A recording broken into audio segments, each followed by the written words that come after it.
क्या 2051 तक अल्पसंख्यक हो जाएंगे हिंदू?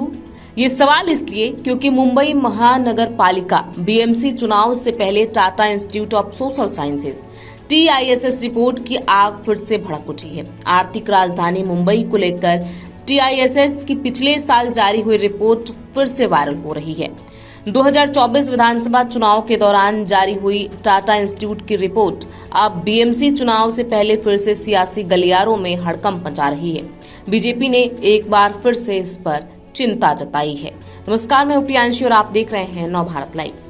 दरअसल बीजेपी नेता किरीट सोमैया ने कहा कि बांग्लादेश में हिंदुओं की हत्या हो रही है, हिंदुओं पर अत्याचार हो रहा है। उसी समय मुंबई में बांग्लादेशी घुसपैठियों का आक्रमण चल रहा है। Tata Institute of Social Sciences TISS उनकी एक रिपोर्ट में कहा गया है कि 2050 तक मुंबई में हिंदुओं की संख्या घटकर 54% होगी और मुस्लिम 30% हो जाएंगे।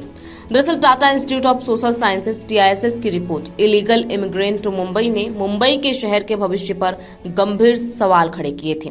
रिपोर्ट का दावा था कि अवैध घुसपैठ न सिर्फ मुंबई के संसाधनों को चट कर रहे हैं, बल्कि शहर की सामाजिक और सांस्कृतिक पहचान को भी मिटाने की कगार पर हैं। खतरे की घंटी 28% से नीचे आकर 54% पर सिमटेंगे हिंदू।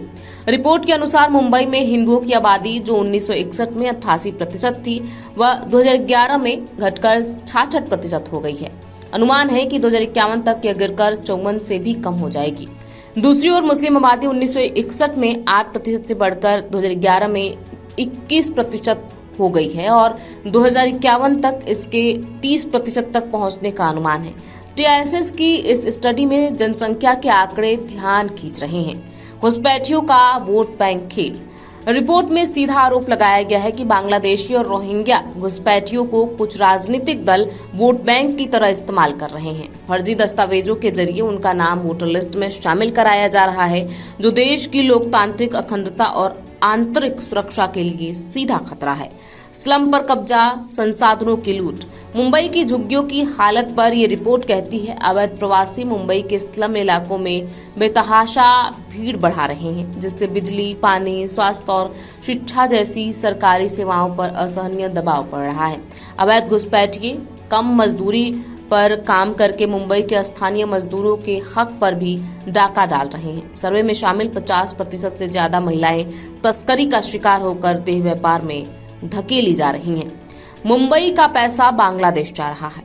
आर्थिक मोर्चे पर भी रिपोर्ट ने बड़ा खुलासा किया है। घुसपैठियों का एक बड़ा हिस्सा करीब 40% हर महीने 10,000 रुपए से लेकर 1 लाख रुपए तक की रकम बांग्लादेश भेज रहा है।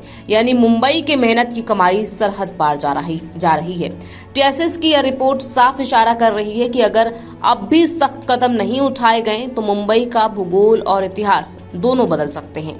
रिपोर्ट में बांग्लादेशी और रोहिंग्या प्रवासियों की बढ़ती संख्या को इस बदलाव का मुख्य कारण बताया गया है।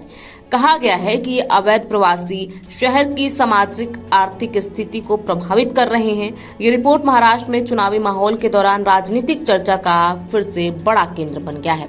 इस पूरी खबर पर आपकी क्या राय है, हमें कमेंट बॉक्स में लिख के जरूर बताएं। बहुत बहुत शुक्रिया।